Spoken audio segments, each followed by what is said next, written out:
Alô, amigos! Alô, turma! Tô aqui de volta nesse domingão para trazer uma especial para você.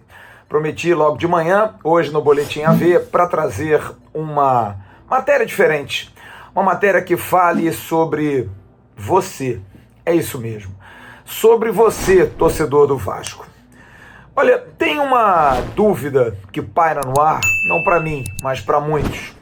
O Vasco é um clube que tem uma torcida ou é uma torcida que tem um clube? Como é que o torcedor do Vasco tira de dentro do seu coração, do fundo da sua alma, tanta energia para amar esse clube, diante de uma situação tão complicada? Sejam jovens, sejam velhos, sejam pessoas muito novas, sejam pessoas de meia idade. Os torcedores do Vasco, eu costumo brincar, precisam ser estudados. Porque a cada dia, mesmo com tantas dificuldades, com tantos problemas, e isso não é de agora, você que é torcedor do Vasco sabe disso.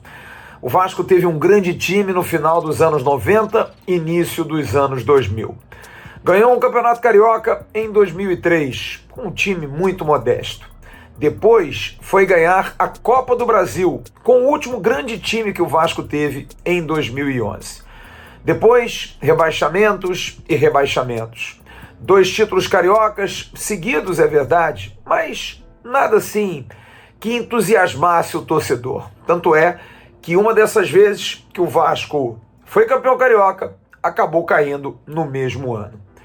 E aí o time não consegue jogar, não consegue fazer o seu torcedor.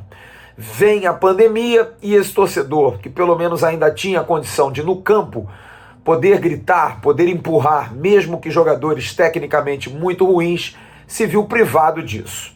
A partir de março de 2020, o torcedor do Vasco se distanciou das arquibancadas e das sociais do seu estádio, da sua casa, que era São Januário. A morte para o Vasco. 2020, o time acaba rebaixado. E em 2021, a maior vergonha. Não consegue voltar à Série A. Pois bem, público liberado. E o torcedor do Vasco volta a demonstrar, mais do que nunca, amor e devoção. Como foi em 2009, com a campanha O Sentimento Não Pode Parar. Lembra? Logo depois, quando caiu de novo, o torcedor, mesmo ressabiado, abraçou, como nas outras vezes. O torcedor do Vasco, ele não abandona o seu clube. O torcedor do Vasco não é modinha. O torcedor do Vasco não é mimimi. Em todos os lugares, em todos os cantos, esperando um sorriso, uma vitória, um time, um autógrafo, sendo exigente, porém muito amoroso. É assim, o time do Vasco hoje tem essa torcida ao seu lado. É o melhor time? É o time que mais empolga? Não, mas, novamente, torcida e time estão juntos. E assim, por exemplo, em 2019, o Vasco ficou longe da questão do rebaixamento. Até sonhou com uma questão envolvendo Libertadores, Sul-Americana, mas ficou distante. Mas conseguiu dar alegrias, mesmo que muito parcas ao torcedor. Como em 2019, vitória em cima do São Paulo, em São Januário, vitória em cima do Fortaleza, empate com o Flamengo no Maracanã em 4-4, enfim, momentos muito efêmeros para um torcedor acostumado a times competitivos, a times que brigavam, e times que ganhavam, e principalmente em São Januário, que é um estádio que parece ter perdido o seu ar, ter perdido a sua graça. Quem vem aqui não respeita, ou pelo menos não respeitava. Porque agora o torcedor do Vasco resolveu fincar uma bandeira e dizer a esses jogadores: nós estamos aqui, vocês têm um aliado. Seja vocês quem sejam, nós estaremos aqui. Há mais ou menos 2 semanas, antes do jogo contra o Bahia, eu estive numa entrevista coletiva do técnico Zé Ricardo no CT Moacir Barbosa. E fiz uma pergunta a ele que eu sei que ele não gostou muito, mas era o meu papel. Eu disse a ele: Zé Ricardo, a torcida do Vasco que esgota os ingressos para o jogo com o Bahia, muitos nos dizem: estou indo a São Januário pelo Vasco, pela instituição, pelo clube, mas não ainda pelo time que está entrando em campo. E Zé Ricardo, à época, me respondeu assim, quando eu disse a ele: o que você fala para esse torcedor que vai pelo Vasco, mas ainda não vai pelo seu time? Hein, Zé Ricardo? O que eu posso dizer ao torcedor: continue confiando no Vasco. Eu acho que essa é a história do Vasco da Gama, da torcida. É uma torcida, já passei por grandes clubes, mas é uma torcida diferente mesmo, a torcida do Vasco. Tenho certeza que isso aí dá um combustível extra para os nossos atletas, sem dúvida alguma.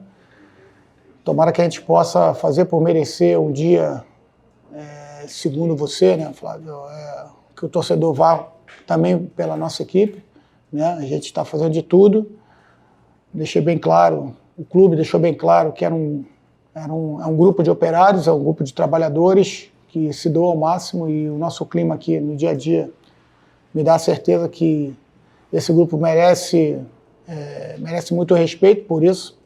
Como eu disse, isso foi antes do jogo do Bahia. Vitória por 1-0, uma festa linda. O Vasco vai a Manaus, uma festa maravilhosa, lá na Arena da Amazônia. E um empate em 0-0 frustrante, com o agora lanterna do Campeonato Brasileiro, o Guarani, 0-0. Voltou a desconfiança. Mas na última quinta-feira, novamente com o São Januário lotado, o torcedor não abandonou, como aconteceu também em Manaus e como aconteceu contra o Bahia. O Vasco vence o Brusque por 2-0. Eu estou mostrando isso porque há oscilações. É um time que está invicto em 9 jogos, sim, está. Está na segunda colocação em função dos resultados do final de semana, mas ainda não transmite aquela confiança, aquela segurança. Ou já transmite? A gente vai falar um pouquinho sobre isso, porque o torcedor continua apoiando. Todos os ingressos praticamente vendidos já para o jogo contra o Grêmio. E aí a gente quer entender, porque esse torcedor do Vasco, ele representa não só em São Januário. Você está vendo fotos aí de uma torcida que lota o estádio de São Januário. Nos 5 jogos que o Vasco fez esse ano em São Januário no Campeonato Brasileiro, casa cheia. A gente vai trazer números já já, de uma média espetacular. Mas também teve torcida grande em Manaus, como você está vendo aí. Na chegada no aeroporto, por volta de 3 horas da manhã, lá estavam os torcedores, acompanhando o time. E na Arena da Amazônia, o estádio Vivaldo Lima viu uma noite de gala, com mais de 35 mil torcedores fazendo uma grande festa por um jogo oxo, um 0-0. E olha, o torcedor do Vasco, que também esteve em Muriaé no jogo contra a Tombense, mostrando a força do torcedor, esteve também no jogo de sexta-feira entre Bahia e Tombense. É incrível. Porque na saída do campo, no jogo Vasco e Bahia, o goleiro Danilo Fernandes disse: eu não sei o que esses caras estão comemorando, parece Copa do Mundo, ganharam Copa do Mundo. Compraste uma briga errada, Danilo Fernandes. Porque o torcedor do Vasco, mesmo numa sexta-feira à noite, em Muriaé, jogo Bahia e Tombense, foi lá. E no final deu Tombense 1-0. E o torcedor deu um recado assim pro Danilo Fernandes. Olha o Danilo ali, ó. Olha o Danilo ali, ó. Ali, ó. Ali, ó. Ô, Bobão! Bonito é a sua torcida de 10 ali, né, ô, Bobão? Aqui, ó. Aqui tem Vasco também, ó. Ó, ô, Bobão. Aqui é Vasco, Danilo! Aqui é Vasco, ô, Bobão. Vasco, Danilo! Bonito é a sua torcida de 10 ali, né, ô, Bobão? Olha, é muita energia positiva. É muita força. Muita vontade de ver um time vencer. Mas é claro, a gente tem que ouvir os protagonistas, os jogadores, mostrar imagens e depoimentos que, pelo menos, comprovam que esse grupo pode não ser o maior grupo, mas tem compromisso com o torcedor, está respeitando o torcedor. Eu tive a oportunidade na última sexta-feira de ouvir o zagueiro Anderson Conceição no News. O Anderson Conceição deu um depoimento emocionado, inclusive fazendo uma revelação de algo que ele sonhava desde pequeno, nas arquibancadas de São Januário. Vamos ouvir o trecho desse papo que eu tive com o Conceição na última sexta-feira. Cara, a torcida do Vasco não tem explicação, Flávio. Só quem vai naquele caldeirão lotado lá sabe o que eles passam, o que eles transmitem pra gente, mano. Na hora que eu tô dentro de campo, e olho para aquele lado de lá, a torcida cantando, fazendo festa. Falei, mano, não tem como não correr, mano, não tem como não dar vida, não. E é isso que os outros jogadores também estão sentindo, cara. É impressionante, cara. Impressionante, impressionante. Desde a nossa chegada ali no estádio, aquela atmosfera e o São Januário cheio, mano. Eu vou falar uma coisa pra você aqui que eu acho que eu nunca falei pra ninguém, até porque eu não sou muito de falar essas coisas, mas eu me via quando eu tava na base, eu sentado ali naquela arquibancada de noite no São Januário escuro. Um dia eu ia estar dentro de campo no profissional, jogando no São Januário e vendo aquele estádio cheio, cara. Quando eu jogava na base. E eu sentadinho ali naquela arquibancada ali, vazia, sem ninguém, escuro, São Januário escuro, eu sentado ali sozinho. Me imaginando no São Januário lotado, no Caldeirão. Então você imagina como é que eu me sinto dentro do jogo, dentro do campo, velho. Sonho É uma realizado. coisa que, cara, é um sonho realizado. Toda vez que eu piso ali e jogo com São Januário lotado, é um sonho realizado, velho. Quer um outro exemplo? Nenê. Com 40 anos de idade, o vovô fez 2 gols contra o Brusque, jogou uma partida em que estava sendo marcado pelo torcedor, mas com muito talento decidiu. Nenê ficou tão entusiasmado que, ao comemorar o segundo gol, pegou uma bandeira, você está vendo a foto aí, e saiu tremulando-a por São Januário, comemorando junto com o torcedor. Entusiasmo de garoto. Quer um outro exemplo? Palácios. Sim, o chileno que chegou aqui com a fama de que era acanhado, de que não tinha se adaptado ao Rio Grande do Sul, pois bem, está apaixonado pelo Vasco. E deu uma entrevista também essa semana e falou sobre isso, que jogar em São Januário, adaptar-se ao Rio de Janeiro, ao Vasco, é muito fácil. Vamos ouvir então Carlito Palácios. Sim, 5 jogos, na verdade que é muito diferente. Eu falei no primeiro jogo uma coisa que eu nunca havia sentido na minha vida como jogador. Na expectativa que eu trouxe foi muito grande. Quando eu cheguei, quando contactaram comigo para eu vir para cá, eu não duvidei nem um segundo. Na expectativa ya todo el mundo conoce que levaram o Vasco a Série A, e na torcida é uma coisa incrível que quando você entra no campo você se sente empurrado por eles para ir para na frente. Acho uma coisa muito boa e muito legal para nós que estamos dentro do campo. Como eu disse anteriormente, a média do Vasco em 2022 no Campeonato Brasileiro é a melhor que o clube teve, fazendo comparação com as demais participações do Vasco na Série B. Nenhum jogo do Vasco nas 5 partidas iniciais do clube jogando em São Januário nas competições anteriores passou de 10 mil torcedores. Pois bem, a média do Vasco em 5 jogos em casa foi de 15.670 torcedores. Uma torcida que vem demonstrando um amor imenso, uma torcida que quer ser feliz e que tem uma esperança de, para breve, poder ser mais feliz ainda por conta da parceria do Vasco com a 777. É quase esmagadora a opinião do torcedor de que a parceria do Vasco com a SAF, com a Sociedade Anônima do Futebol, vai trazer um novo momento, um novo nível para o Vasco, de investimento, de grana, de um time ainda mais competitivo, para dar retorno à torcida do Vasco. Essa semana, os executivos da 777, liderados por Juan Arciniegas, que é o cabeça da área de esporte, e Nicolas Maia, que é o diretor de futebol da 777, estiveram no Rio de Janeiro para terminar as diligências, para terminar os estudos. E olha, eles estiveram aqui e, bom, se deliciaram, porque eles foram ao jogo, participaram do jogo, foram inclusive tomar um latão, uma cerveja na barreira do Vasco. Olha, é um momento em que o torcedor está com muita esperança de que a coisa possa mudar, possa melhorar, acreditando em dias melhores. Quer um exemplo de que as coisas começam a mudar, trazendo esperança para o torcedor? As notícias da semana.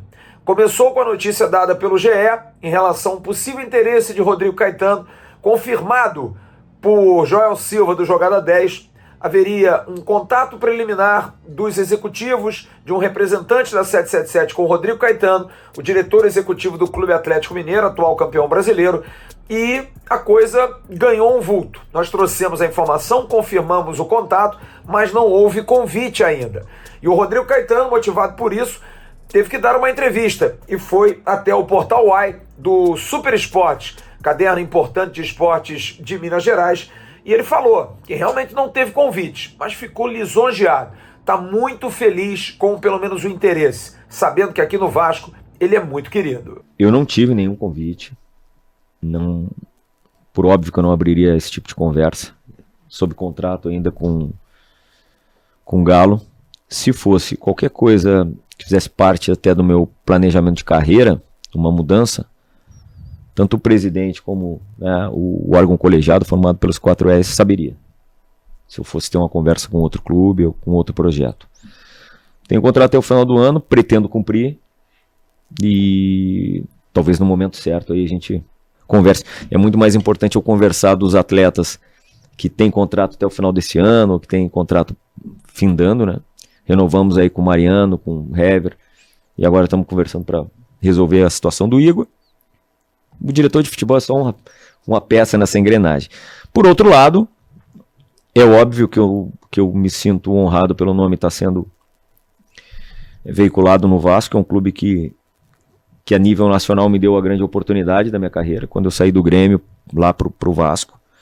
Sei do carinho, do respeito e principalmente até gratidão por parte de toda a torcida vascaína, como eu espero que seja o mesmo respeito e carinho, e eu percebo aqui de toda a massa atleticana. Então, em clubes os quais você tem tempo, primeiro, tempo para trabalhar, lá foram 4 anos, aqui é o meu 2º ano, tempo, continuidade e conquistas, e realmente tem um entendimento desse processo de reconstrução, é natural que o seu nome seja lembrado com esse carinho, com esse respeito. Lá não é diferente, e eles todos lá sabem também do carinho e da gratidão que eu tenho.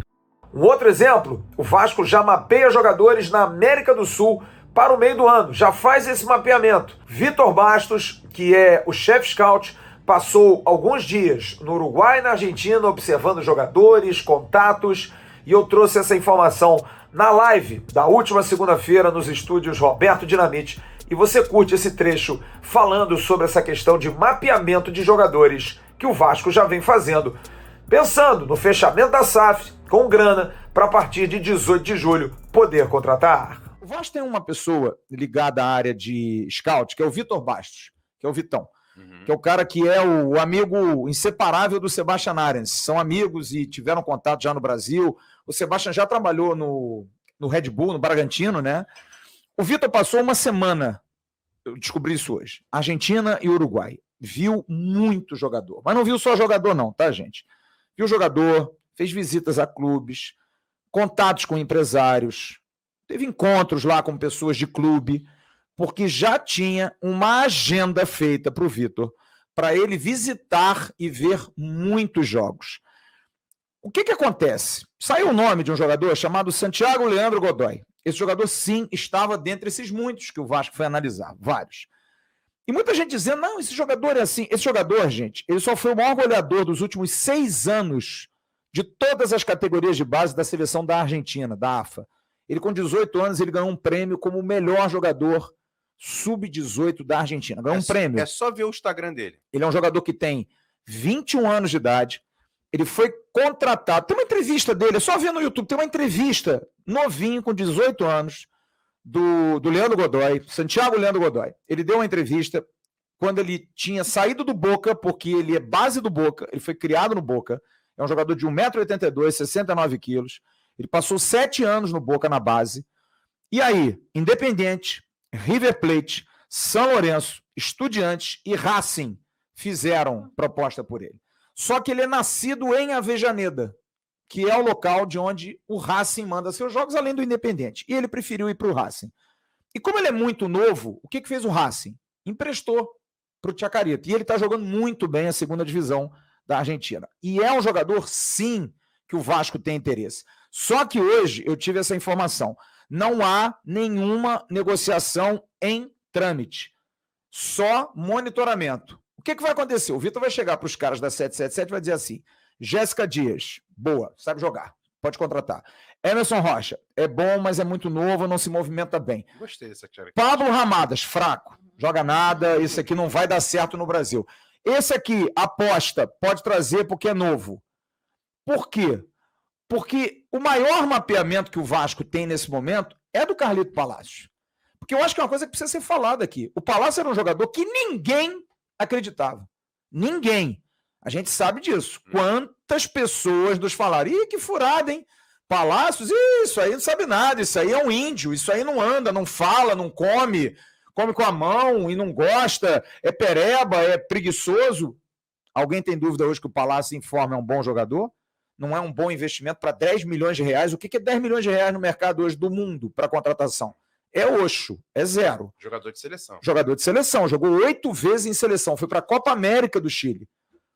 No Chile, jogando pelo Chile, pela seleção chilena. Foi aqui então, no Brasil, não foi? Foi a Copa do América aqui do Brasil. Copa América. Foi. Ele teve aqui. Então, claro que jogadores jovens com esse perfil foram monitorados, tanto no Uruguai como na Argentina. Mas a principal pergunta, e eu tenho a resposta aqui, de uma pessoa ligada a essa situação. Não consegui falar com o Vitor. O Vitor não fala. Quem trabalha com scout, eu acho que tem meio que um código de ética de não aparecer, de não gostar de aparecer.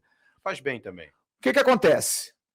Os dois lados estão trabalhando isso, a 777 e o Vasco, já tendo um contato, estão encaixando aí ações. Vamos trazer esse jogador? O que você acha desse? A gente tem números desse assim, assim, assim.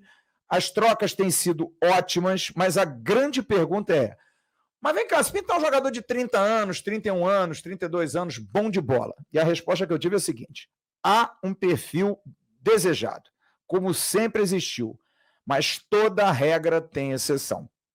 Cada caso deve ser estudado. Então, um jogador grande, de talento reconhecido, que tenha um pouco mais de idade, não é velho, não é jogador de 40 anos, não é jogador de 39 anos, mas um jogador de uma idade razoável, que se mantenha com bons números, com boa condição física, poucas lesões, esse jogador também interessa. Os contratos foram analisados. Estão sendo todos eles agora levados a uma comissão.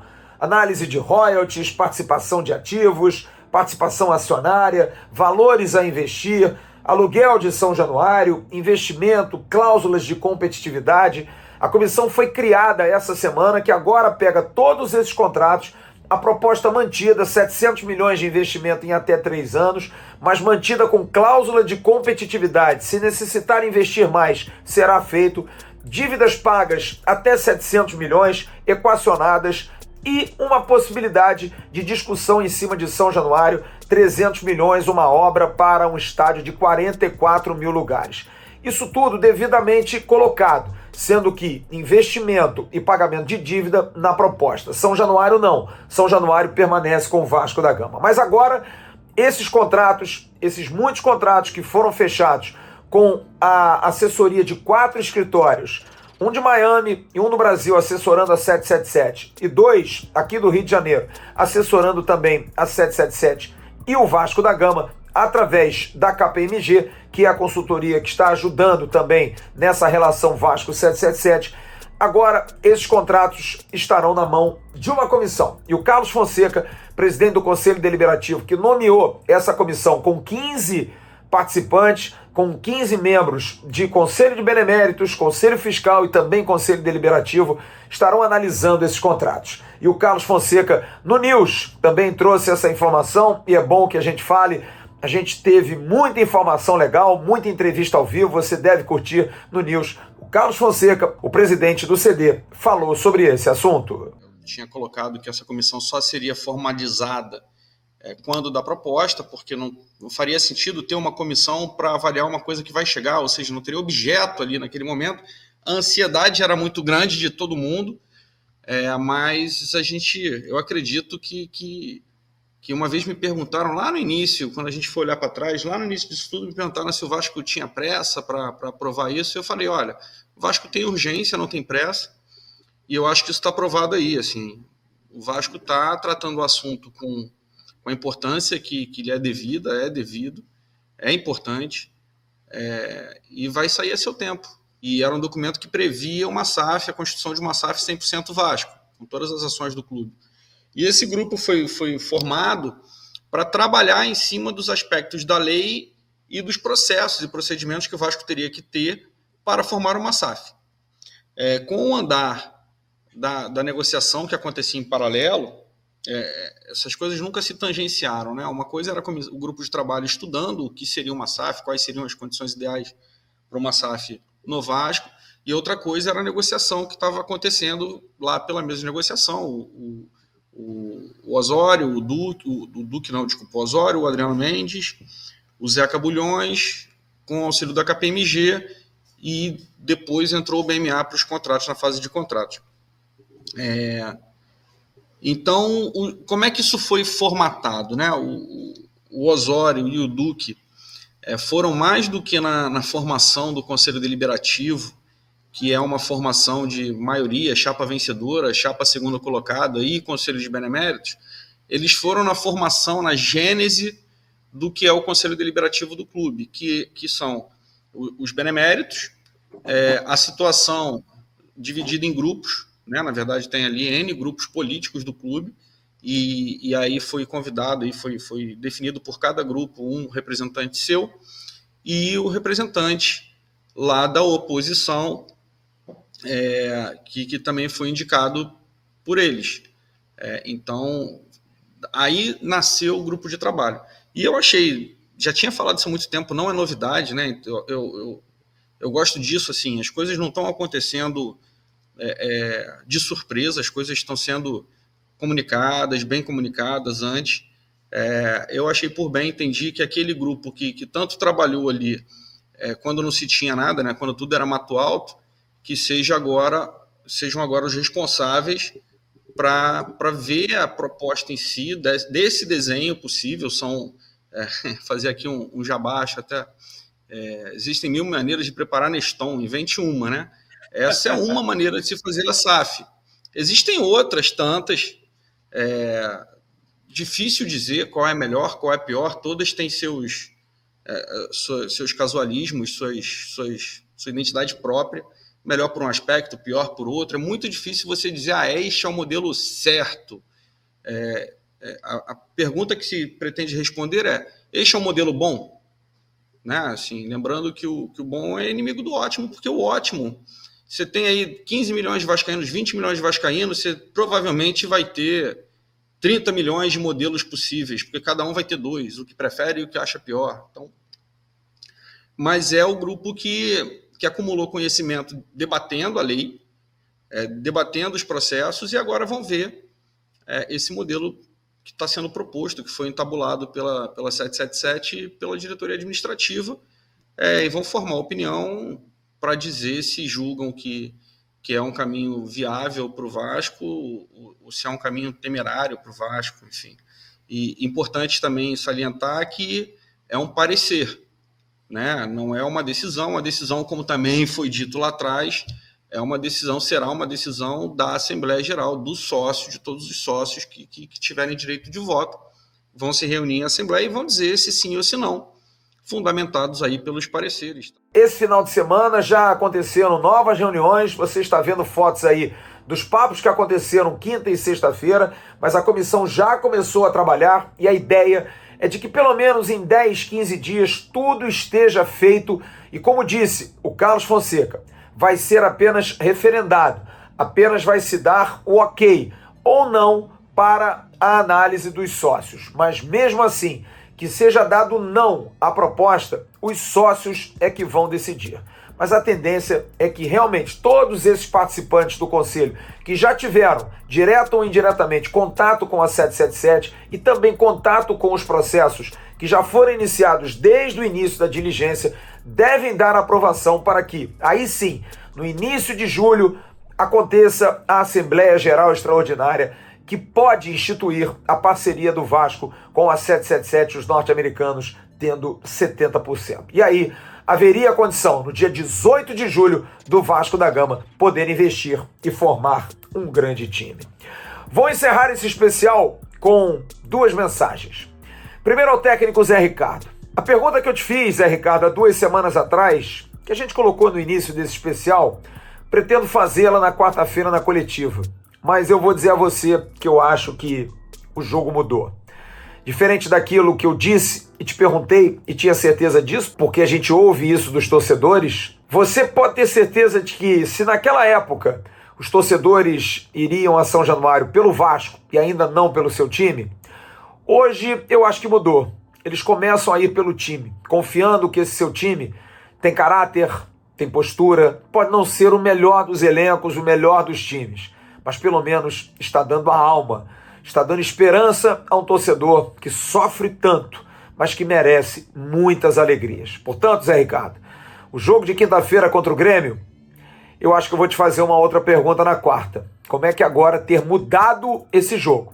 Quem ia a São Januário pelo Vasco continua indo, mas agora vai na confiança de um time que tem tomado poucos gols, tem lutado muito e tem se esforçado, pelo menos, para vencer as partidas. E eu encerro com um vídeo da torcida do Vasco. A gente não poderia ser diferente. A linda festa que o torcedor do Vasco faz nas arquibancadas, vem fazendo recentemente. Esse é um vídeo recente de uma torcida apaixonada que grita que vai festejar na barreira e que vai pular, vai amar o Vasco eternamente, mas que mesmo aqueles que não entendam, como o Danilo Fernandes, deixa pra lá, eles nunca vão entender esse amor. Um ótimo domingo a todos vocês. Peço que curta esse vídeo, que coloque o link aí nos seus grupos de WhatsApp, Telegram e Facebook. Vai ser um prazer chegar com esse conteúdo tão elaborado, que a gente faz com tanto prazer, que a gente possa trazer para você sempre. É um prazer poder dar isso a vocês. Grande abraço, um ótimo final de domingo. Tchau, turma.